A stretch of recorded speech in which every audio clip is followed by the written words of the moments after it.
Agradecerle a esta CONEP que nos permite una vez más la ocasión de estar en este país tan querido y tan amigo, al cual he vuelto y revuelto a lo largo de muchos años, como periodista primero, como político más tarde, en las circunstancias más diversas. No puedo olvidar una, que siempre la comento, que fue allá año 92-93, Panamá saliendo de las turbulencias políticas de aquel tiempo, y las Naciones Unidas nos invita al presidente Belisario Betancur de Colombia, maravilloso ciudadano de América, exquisito cultor de nuestro lenguaje castellano, espíritu superior, y a mí aquí hiciéramos lo que llamaron una facilitación de diálogo en esas palabras que usa a veces la burocracia internacional, pero que en este caso iba al caso, porque partimos todos a Bambito en un avión y la partida no presagiaba nada bueno, no se saludaba nadie. Ustedes se imaginan los nombres que había entonces para tener alguna idea de quiénes eran aquellos personajes con los que estábamos transitando, ¿no? Bueno, y que venían de aquel momento terrible. Bueno, allá nos encerramos en una especie de claustro, Belisario y yo, a encantar serpientes. Terminamos al final cantando boleros y tangos y volvieron todos en paz. Y en paz ha vivido Panamá desde entonces.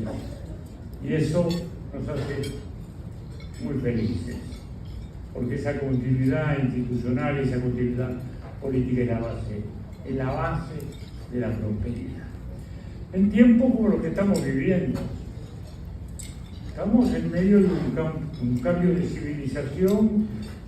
Después nos enteramos que estaba ocurriendo cuando se cayó el muro de Berlín, y como ya no estábamos obligados a dividirnos entre aquellos dos campos políticos y filosóficos, el de la democracia liberal de un lado, el del socialismo del otro, en que parecíamos entrando ya a la paz eterna, a la paz perpetua de la que hablaba Kant en su famoso ensayo. Sin embargo, los tiempos fueron mostrando otras cosas. Y la globalización venía ocurriendo porque era un fenómeno científico y tecnológico.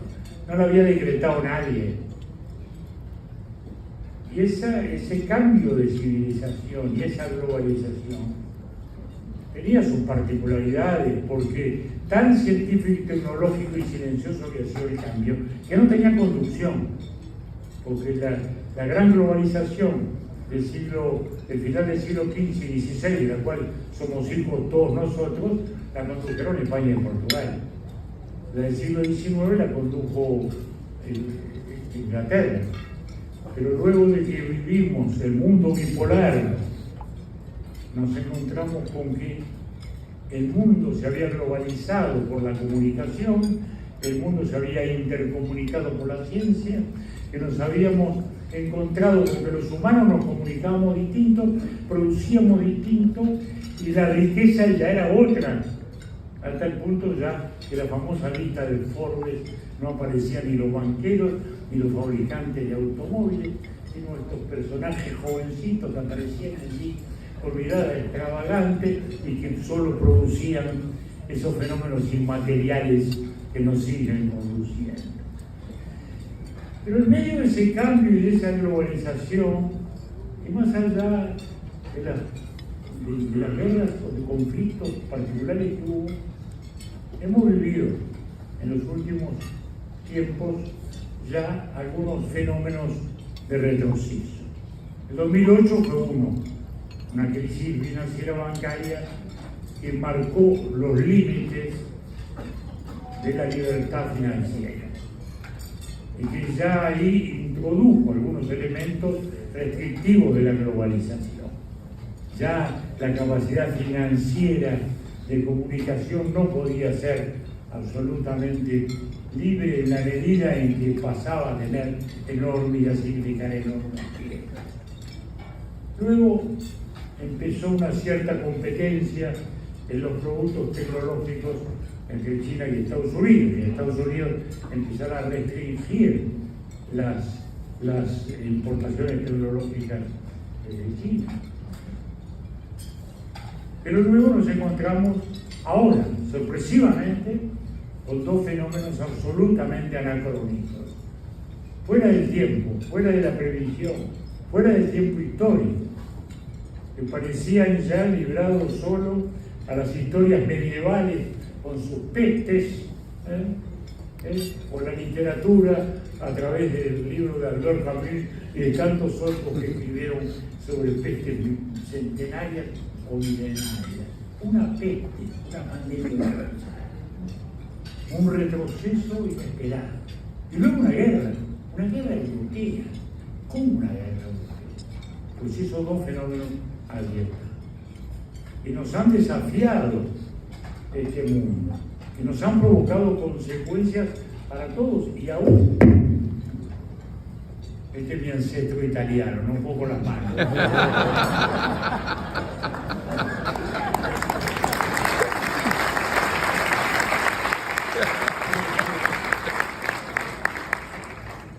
Somos todos gasmanescos. Entonces, la pandemia produce efectos impresionantes, muy relevantes. Primero, un fenómeno absolutamente universal y global, como es justamente una pandemia, nos pone en evidencia la debilidad del sistema institucional internacional que veníamos construyendo desde el fin de la Segunda Guerra Mundial. La organización internacional estaba superada, no pudo manejar el tema. La insolidaridad campeó, cada uno hizo lo que se le ocurrió, cada país asumió el camino que pudo. Y eso nos puso realmente en el espejo de una realidad que aún hoy la tenemos. No teníamos la capacidad de regular fenómenos tan importantes, aún como ese, de tan enorme y profunda repercusión humana. Y eso allí está. Eso quedó. Y espero que nos haya quedado de algún modo como enseñanza y como semilla fértil de lo que tenemos que pensar. En segundo lugar, esa pandemia recuperó la centralidad del Estado. Veníamos de años y años en los cuales el Estado venía siendo limitado, de algún modo cercenado, cuestionado en sus intervenciones, y por lo internacional o por lo nacional, de algún modo venía retrocediendo en su capacidad de manejo del Estado, hasta que la crisis pone al Estado en el centro. La sociedad, en el pánico, mira al Estado. Le pide protección, que es para lo que nació el Estado. Así nacieron las primeras polis griegas, para proteger.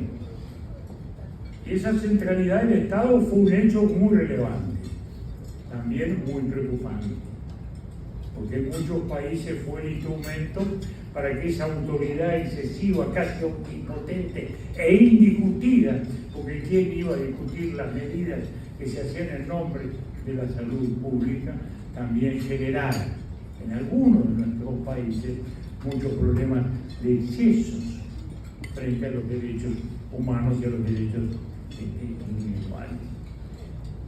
El tercer impacto es el más obvio, el económico.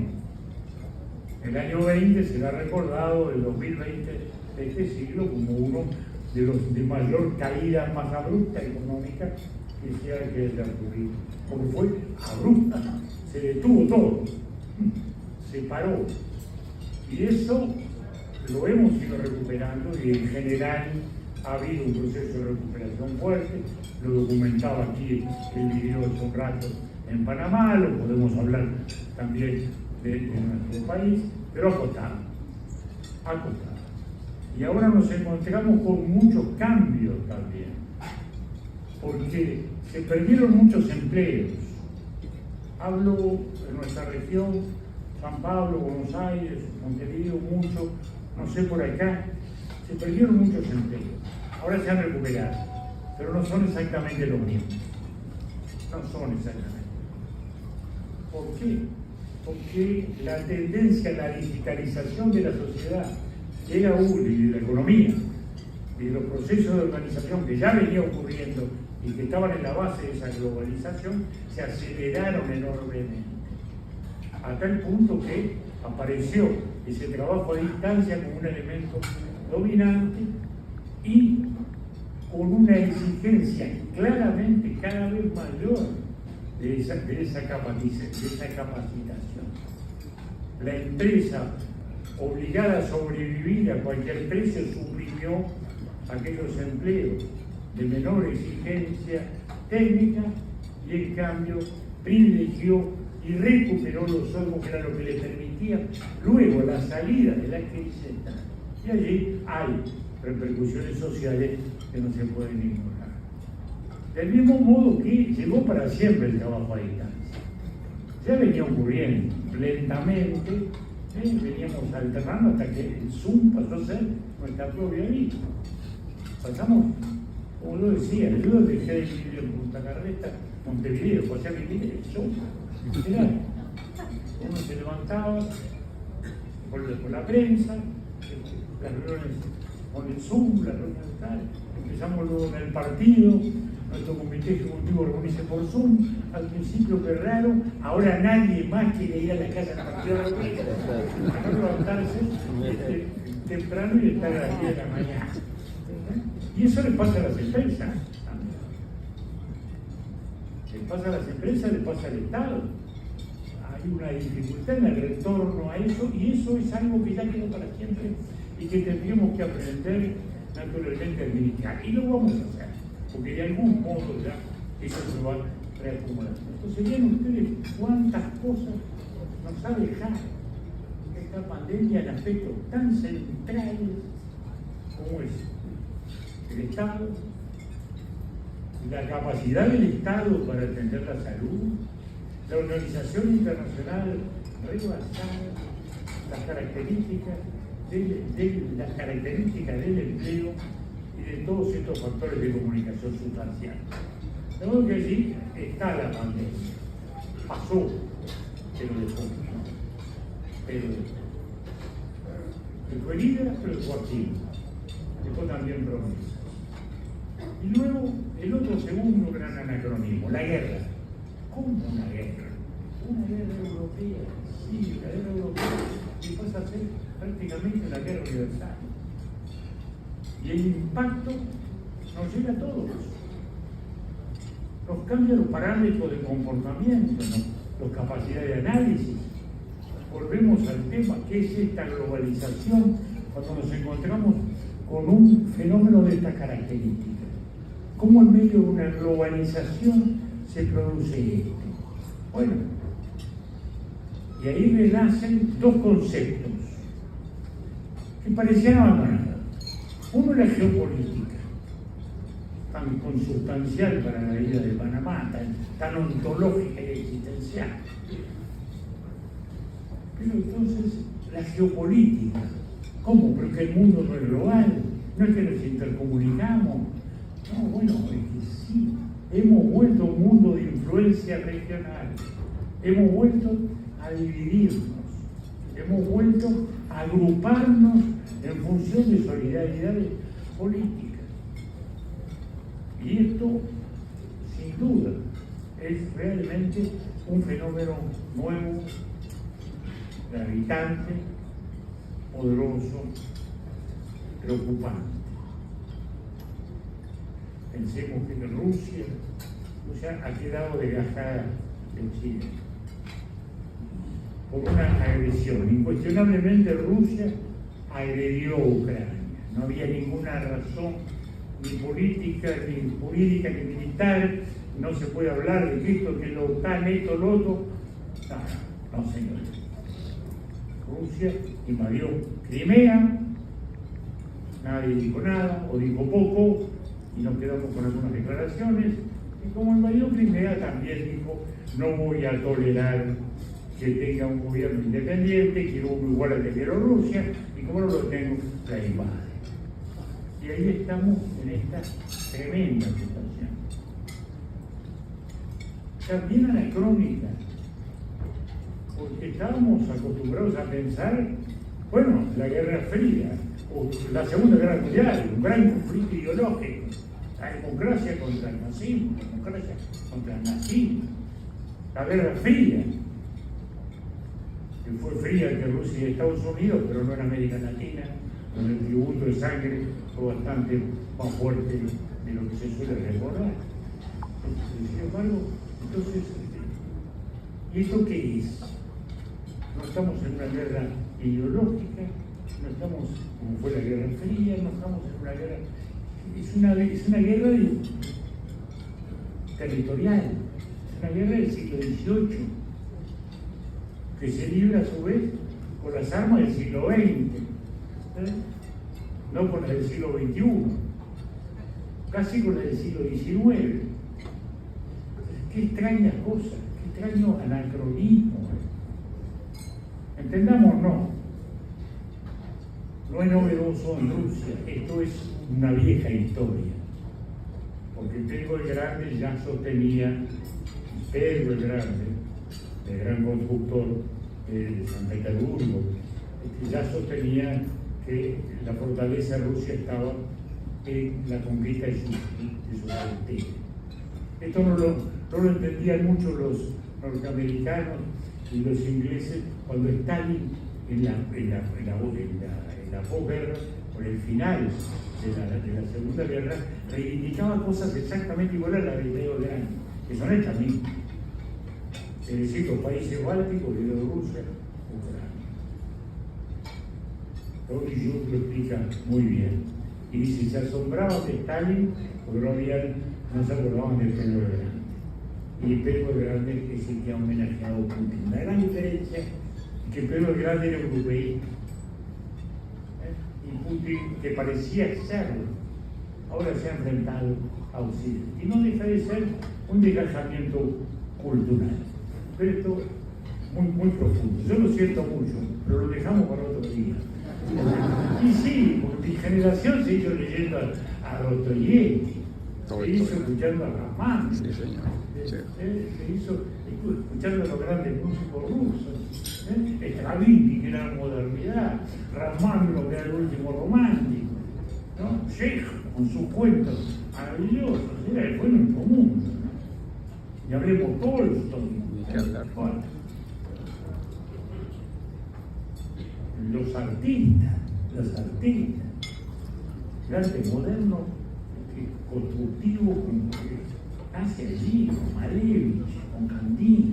Bueno, entonces eso es otra vertiente que en algún momento vamos a tener que hablar y pensar.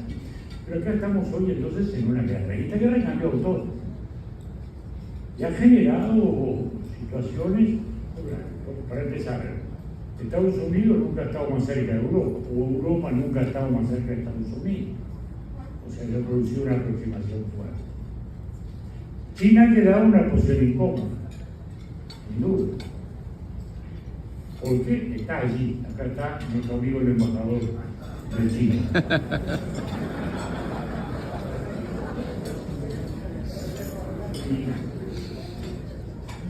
Y digo nuestro amigo porque es un viejo amigo. Les hago un cuentito. Hago un paréntesis, pero ¿qué hace a lo que estamos hablando?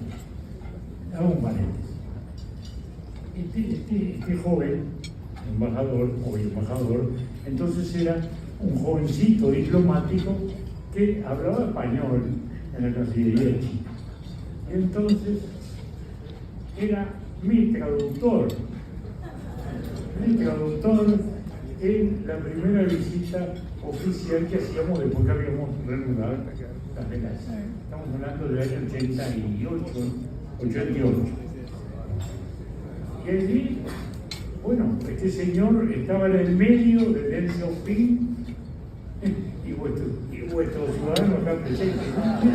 Que den. Que acá hago el pequeño cuento que vale porque ilustra mucho. Era el gran apogeo de Gorbachov. Entonces le pregunto a Den, él lo sabe. Digo, ¿cómo ve a Gorbachov? Me dice, está terminado, está liquidado y no se da cuenta. Bueno, le pregunté 2 veces, le digo, ¿qué quiere decir? ¿Que está muerto? ¿No? Él me aclara, no, pensé en Borges y el puesto de los muertos. No, me dice que está como, bueno, que está como acabado y que no se da cuenta de lo que le está pasando. Y entonces la pregunta obvia siguiente era, bueno, ¿por qué? Y me dice, ¿por qué cree que puede hacer la reforma política y la reforma económica a la vez? Y no se da cuenta de que la reforma política era chiquitito así, chiquitito así. Él no salía de adelante, hablaba despacito y fumaba todo el tiempo. Y entonces, dice que está equivocado. Pero no se da cuenta que la reforma política se va a comer la económica y que después se va a comer a sí misma. Eso va a pasar en Rusia y no va a pasar acá. Acá vamos a hacer la reforma económica. Esperamos llegar al año 2000 con un país sin hambre. Pensamos llegar al 2030 con un país de ingresos medios. En el 2050, por allá, discutiremos cómo es esto de compatibilizar la economía de mercado y el socialismo. Es bastante revelador, porque por un lado tenemos una Rusia que realmente la política se comió todo, y hoy tenemos de nuevo un nuevo autoritarismo de raíz zarista, hasta incluso con un inesperado apoyo religioso, inesperado apoyo religioso, que reconstruye, digamos, esa vieja concepción imperial. Y por otro lado nos encontramos con una China poderosa, una China que justamente a eso les avanza, pero que ahora tiene un gran desafío, y permítanme decírselo también, embajador, con cierta imprudencia, es que China sí tiene una enorme responsabilidad, porque si es potencia ahora su rol pasa a ser fundamental, porque dadas las condiciones como están, tiene que ser un factor de paz, y puede ser un factor de paz, y debe ser un factor de paz. Lo está intentando, si me permite, para mí tímidamente, porque va a ser muy difícil, nos damos cuenta, muy difícil resolver que Ucrania acepte perder parte de su territorio, es impensable. El tratado definitivo difícilmente haya. Putin, ¿cómo hace para entregar lo que de algún modo conquistó con las armas sin caerse? ¿No? Porque en Rusia ya pagaba un tributo de sangre enorme. Que la sangre vale distinto cuando se riega por defender su propia patria, cuando se riega en una agresión que no se entiende. Y bien que lo sufrió Estados Unidos con la crisis espiritual que le significó Vietnam, que por encima del cobre significó una crisis espiritual. Y algo parecido en lo que debe estar viviendo o va a vivir también la sociedad. Entonces, tenemos aquí esta guerra con profundas consecuencias. Está claro que a su vez nos genera otro concepto nuevo, no solo la geopolítica terrenal, la seguridad nacional, que parecía algo de la época de las dictaduras, en que se hablaba de la seguridad nacional como un factor amplio para justificar los sistemas autoritarios. Pero ¿qué es lo que ocurrió? El ejemplo es Alemania, el país económicamente más fuerte de Europa, se encuentra con que de un día para el otro está desvalida en una situación de guerra. No tiene ejército, no tiene fuerza militar y su energía depende del enemigo. Entonces, un país que había apostado generosamente, justamente, hoy se dice ingenuamente. En aquel momento parecía como realmente lo que había que hacer, ¿no? Hacer fe, comprometernos todos en la unidad de una Europa unida, ¿no? Gasoducto, Rusia, Alemania, ¿cómo no? Y ahora resulta que Alemania se ve enfrentada a esa realidad y tiene que aumentar sus presupuestos militares a lo impensado, los traumas de la Segunda Guerra. Tiene que rever su política energética y toda Europa pasa ahora sí también a rever su política energética con todas las consecuencias hacia el mundo. Renace el carbón, que parecía condenado,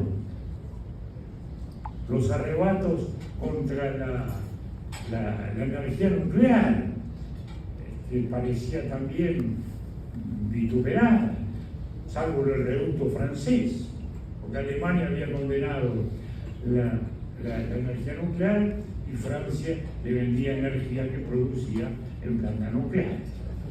No es paradoja lo que ocurre con las prohibiciones que hacen los estados, pero así era la vida. Y hoy estamos entonces en un profundo cambio energético que es el motor, ¿no? Que es el nervio motor de la sociedad. Entonces, es un panorama mundial muy extraño que a su vez nos repercute a nosotros, que nos llega también a una América Latina que tiene que adaptarse a este tiempo, que tiene que seguir pensando en su competitividad, como aquí bien se decía, pero que por encima de todo, y a mi juicio, tiene hoy más bien desafíos políticos. Los problemas de la América Latina en la perspectiva del tiempo hoy son fundamentalmente políticos. Chávez no fue el que destruyó los partidos políticos de Venezuela. Los viejos partidos de Venezuela, los grandes partidos, Acción Democrática, que era el socialdemocrático, los copellanos, que era la democracia cristiana, que fueron poderosos en los años 50, 60, 70, incluso era el refugio de los tantos exiliados de dictaduras, de la ola de la dictadura de los años 70, que fragilizaron, fenómenos de corrupción, crisis de liderazgo, y Chávez fue una respuesta. Es decir, él no fue el que destruyó los partidos. Chávez fue la respuesta que llenó ese vacío y que lo llenó como ha ocurrido con muchos de estos fenómenos políticos, con un voto popular que lo ungió para restaurar, refrescar y limpiar todo aquello que había de sucio, de corrupto o de clientelístico, como se hablaba aquí, o de liderazgos no aceptables.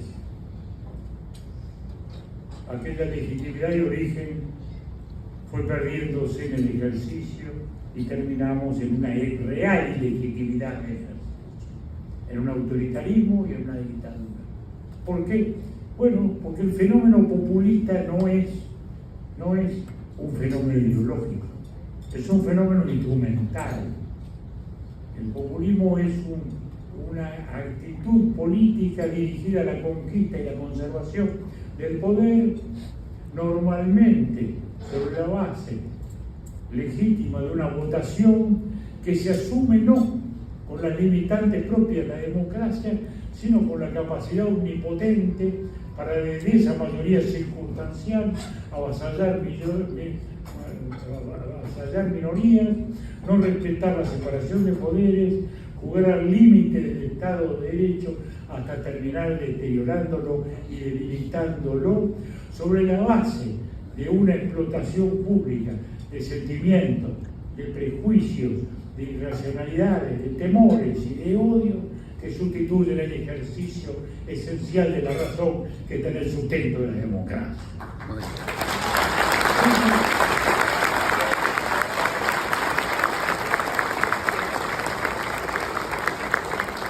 Y eso no es derecha o izquierda, izquierda porque es instrumental. Sí, podemos hablar del chavismo a la izquierda, podemos hablar de cómo empezó Daniel Ortega, a quien conocimos desde aquellos años tan lejanos de su revolución, tan esperanzada, ¿no? Y lo que fue derivando más tarde, y lo que luego volvió, y parecía que la democracia se había instalado en Nicaragua y ha terminado lo que ha terminado en esta especie. Eso a la izquierda, pero también a la derecha hemos tenido populismo. Que felizmente no llegaron a torcer la institucionalidad de dos grandes países, porque Bolsonaro y Trump son políticos populistas. Lo digo con toda claridad, son políticos populistas. Se ponen por encima de las instituciones, se ponen por encima de las leyes, apelan a los temores, a los odios, a los resentimientos, no respetan al adversario. Cuando uno ve que un presidente no va a transmitir el mando al que sigue en una democracia, pasó en Estados Unidos. Cuando uno ve en Brasil, que el presidente no va a transmitirle el mando al que sigue. Y yo tuve el privilegio de estar ahí el 1 de enero en esa transmisión de mando, en que nuestro presidente Lacalle fue acompañado de 12 presidentes. El presidente Mujica, que representa el polo bien opuesto, y fuimos así 13 presidentes, 12 presidentes y el presidente, como expresión de nuestro homenaje a Brasil, pero también como expresión de nuestra civilidad y de lo que debe ser una democracia en la cual discutimos, nos peleamos, ardorosamente pensamos en cosas distintas, pero también nos respetamos. El señor Mujica fue enemigo cuando él tomó las armas y yo integraba los gobiernos que lo combatían. Sufrimos una dictadura como consecuencia de eso. Salimos en paz. Ellos se incorporaron a la vida política, pasaron a ser adversarios políticos. Y hoy somos colegas amistosos, ¿no?, que justamente estamos trabajando para disminuir esas tensiones. Y hasta hicimos un libro conjunto de conversaciones para mostrarle a los muchachos de que se debe convivir aún en la profunda discrepancia de las ideas, al amparo de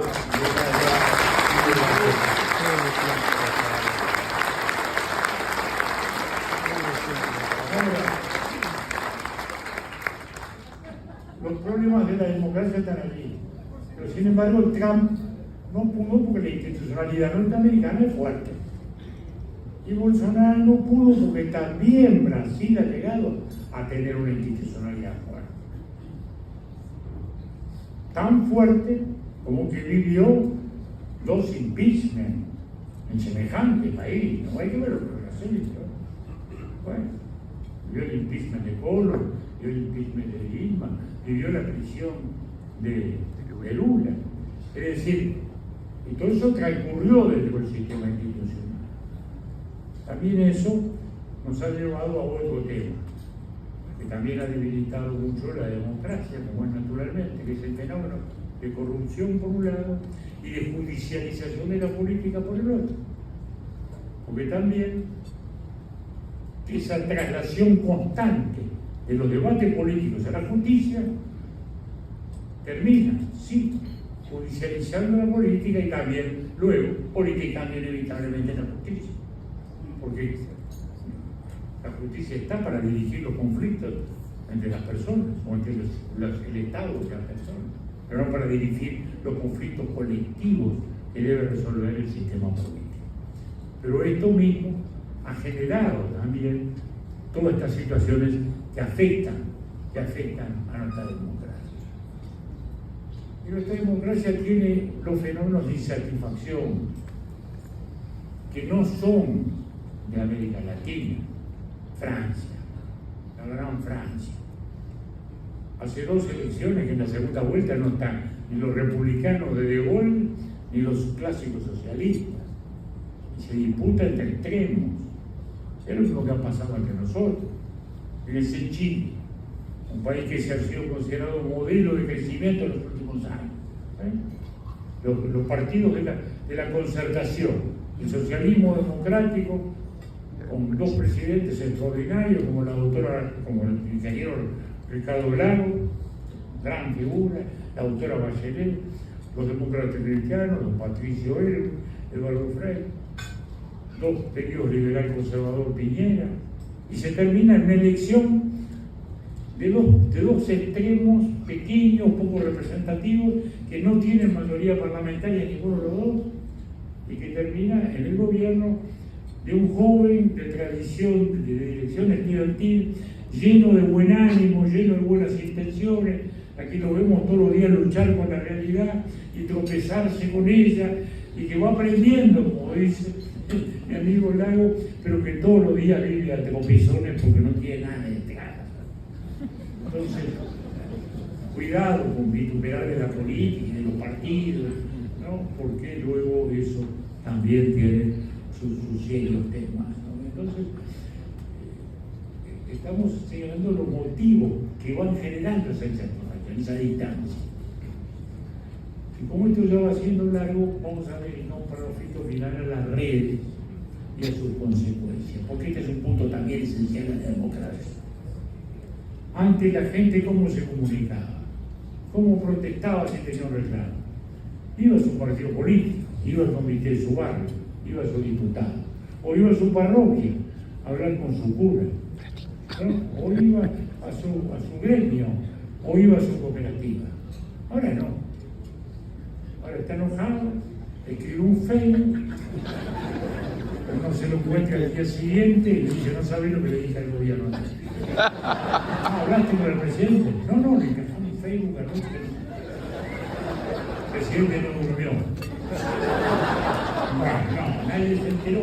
Entonces, esa ficción, que yo caricaturizo y simplifico un poco, sin embargo, es una verdad mucho más profunda. Es un ciudadano desinsertado de las instituciones que siente que no precisa ni de su diputado ni de su cura, ni de su dirigente sindical, salvo cuando se la ve mal, ahí recurren a uno o a otro.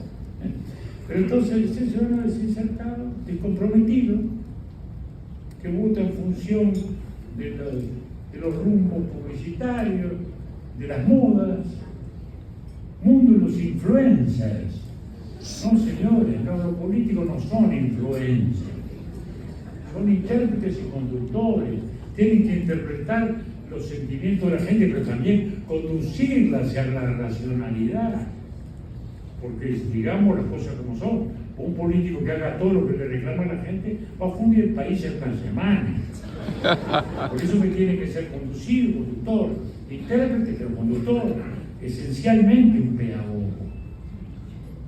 Entonces, estos fenómenos de las redes han alterado sustantivamente la democracia representativa. Y como no podemos ignorarlo, lo que tenemos que hacer es estudiarlo, saberlo, entenderlo, discriminar lo que es periodismo y lo que es redes.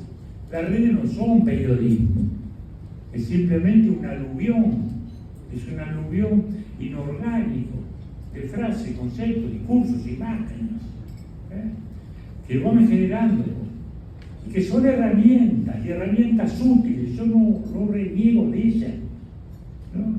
Internet fue una revolución, Google fue una revolución, Wikipedia, todos los abogados y presuntos literatos hablábamos horrible de Wikipedia. Hoy la usamos todo, vamos a mañana, porque si queremos una fecha vamos a la Wikipedia.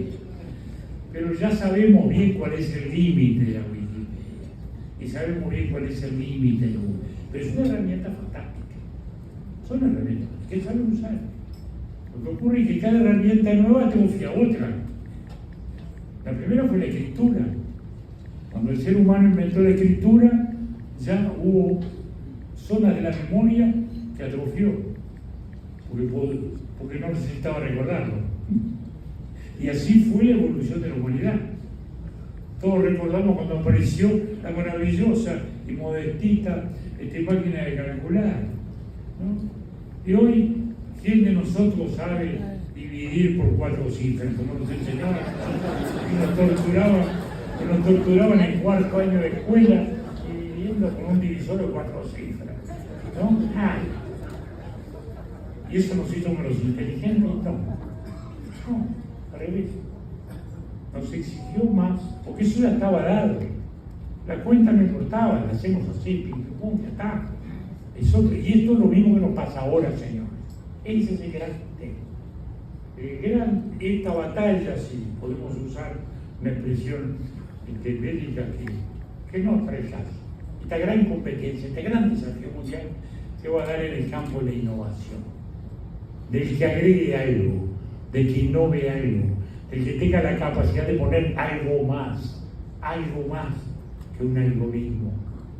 Porque el algoritmo es repetitivo, como dice este filósofo gobierno alemán, Wim Chan Han, que dice, el algoritmo repite, elimina lo diverso, fortalece lo igual. Y es lo que vemos toda la noche. Yo prendo la tele, pongo Netflix, Julio, como viste de Crown, te recomiendo tal cosa. ¿De dónde sacaste esos amigos míos? El señor Netflix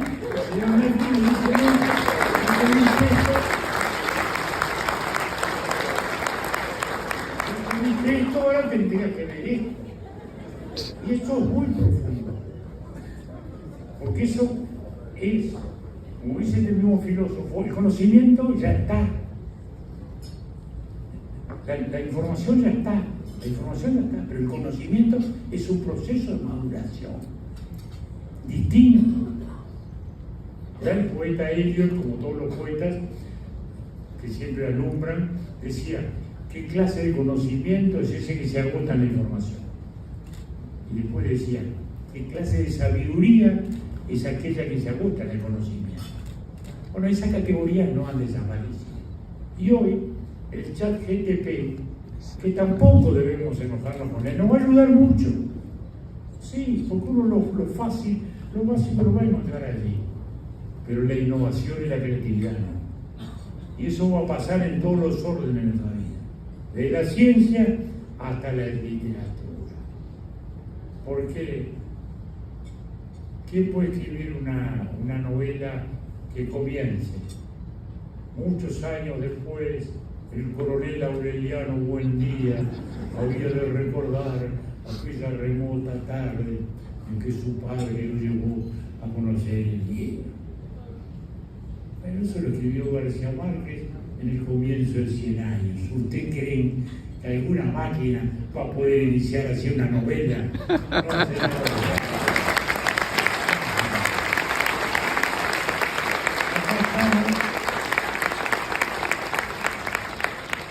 La creatividad sigue siendo, y ese es el gran desafío. El pueblo que se eduque y que se forme para pensar, seguirá adelante. El que siga los influencers y no los verdaderos dirigentes, se va a agotar en eso. Ese es el desafío de la democracia. Ese es el hermoso desafío que tenemos todos por delante. Este país ha tenido continuidad. Cuando tuvo continuidad, tuvo éxito. Señores, ¿qué es lo del canal? Yo viví todas las etapas del canal. La primera vez que vine acá como periodista, en el año 57, 58, era un muchacho, viví todas las historias. Y cuando le iban a dar el canal, digo, oh, lo que va a pasar ahora cuando lo agarran los panameños. Y ahí está el canal. Ahí está el canal, y los gobiernos se sucedieron, y el canal se duplicó, y es un fenómeno. Y el aeropuerto lo mismo, y la benemérita Copa, que yo la adoro, la Copa, porque nos conecta con todo el mundo, y el aeropuerto, bueno, el propio casco viejo, que yo lo vi todo derrumbado, y ahora uno lo ve y dice, qué maravilla. Es decir, que Panamá ha demostrado con continuidad que puede hacer grandes cosas. Esas grandes cosas, hay que seguir haciendo, pensando, creando e innovando. El algoritmo nos va a dar los datos, el pensamiento lo tenemos que poner nosotros. y también la voluntad. Gracias.